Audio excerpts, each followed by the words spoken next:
माझ्याकडे नाही याचं उत्तर. म्हणजे ह्याच्यासाठी नाही आलोय मी इथे.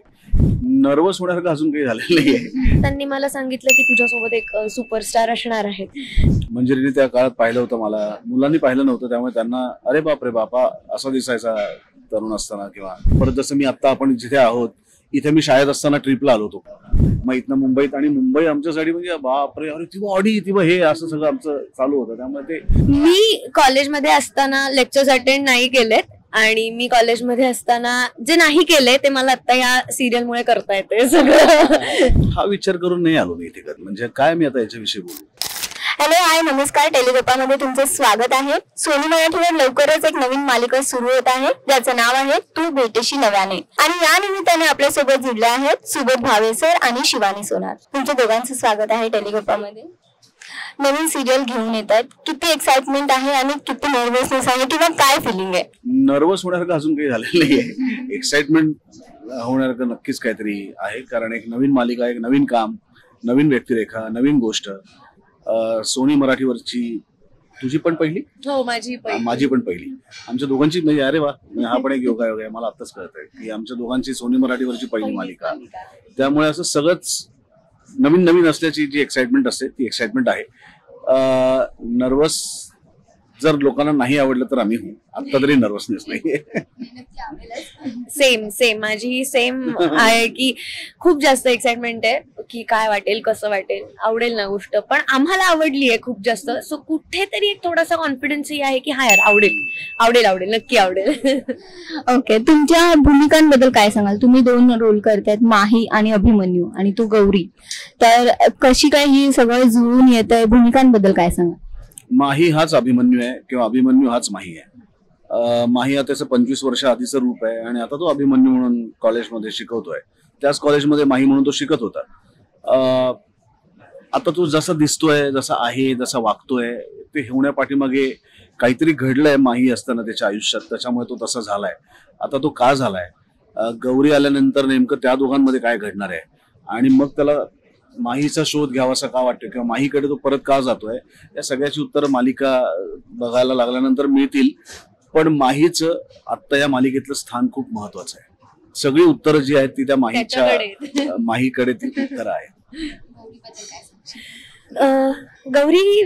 गौरी खूप आत्ताची मुलगी आहे आणि मिडल क्लास फॅमिलीतली मुलगी आहे. तिला शिकायची खूप आवड आहे, पण घरातल्या परिस्थितीमुळे तिला शिकता येत नाही आणि त्याच्यामुळे ती या कॉलेजमधल्या कॅन्टीनमध्ये काम करायला लागते. मुळातच तिला त्या कॉलेजमध्ये शिकण्याची खूप इच्छा आहे, पण तिला संभव ते करता येत नाही.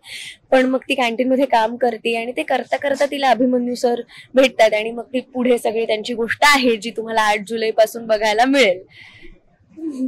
बर, कास्टिंग कशी झाली तुझी मेजरली, आणि जेव्हा कळलं की सुबोध सर आहेत सोबत, त्यानंतर तुझी रिॲक्शन काय होती आणि घरच्यांची रिॲक्शन काय होती?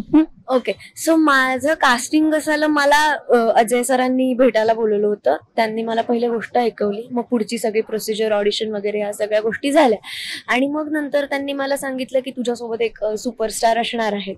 सो मी म्हटलं ओके, आणि मग त्यांनी सांगितलं की सुबोध भावे असणार आहेत, सुबोध सर असणार आहेत. असं हा ठीक आहे ओके, कारण नाही तुम्हाला रिॲक्ट होता येत तिथे, तुम्हाला नाही कळत की पटकन काय बोलायचंय वगैरे. आणि मी घरी बाहेर आल्या पहिले घरच्यांना सांगितलं की असं असं आहे यार, असं म्हणतायत, काय करू. सो त्यांचं झालं की हा ठीक आहे. हा म्हणजे त्यांनाही भीती वाटत होती, त्यांनाही दडपण आलं होतं. सो मला जेन्युनली मला जेवढं दडपण आलंय ना तेवढंच दडपण माझ्या आई वडिलांना सुद्धा आलंय की त्यांनाही अशी भीती वाटते की होतंय ना व्यवस्थित, करतीयस ना व्यवस्थित, काही टेन्शन नाहीये ना. सो हे सगळं घडतंय. पण ह्या सगळ्यात माझा भाऊ खूप एक्सायटेड आहे, कारण AI असणार आहे मालिकेमध्ये. त्याच्यामुळे त्याचं असं झालं की वाव यार, माझी बहीण ह्याच्यात आहे, मला ह्याचा खूप आनंद होतो. सो ते खूप छान वाटतं मला.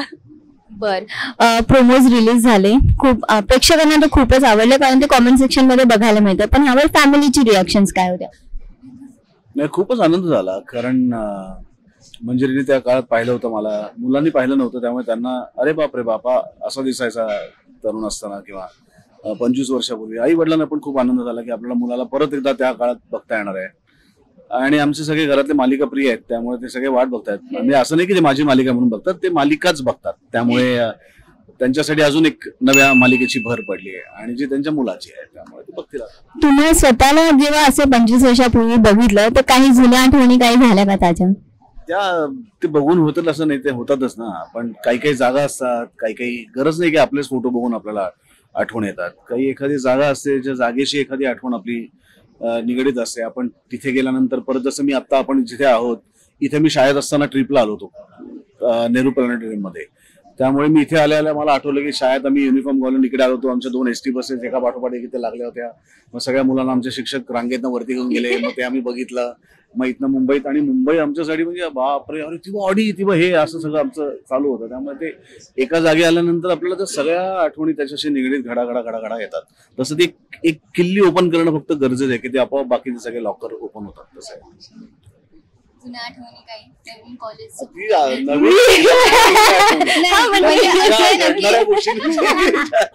म्हणजे असं ना की पुन्हा एकदा कॉलेजचं दिवस जगायला मिळतात आणि असं काही शिक्षक असे होते मी कॉलेजमध्ये असताना लेक्चर्स अटेंड नाही केलेत आणि मी कॉलेजमध्ये असताना जे नाही केले ते मला आता या सिरियलमुळे करता येते सगळं. सर, शेवटचा प्रश्न तुमच्यासाठी की इतकं प्रेक्षकांचं प्रेम मिळतंय आणि आता नवीन जे कलाकार येतात इंडस्ट्रीमध्ये ते एक आयडल म्हणून तुम्हाला बघतायत. आता यांनी तुम्हाला गिफ्ट पण दिलं होतं. ह्या सगळ्याबद्दल एक प्रेमासाठी म्हणजे ना हे सगळं मिळतं, त्यासाठी काय सांगाल? हा विचार करून नाही आलो मी इथे कधी. I am overwhelmed. म्हणजे काय मी आता याच्याविषयी बोलू, कारण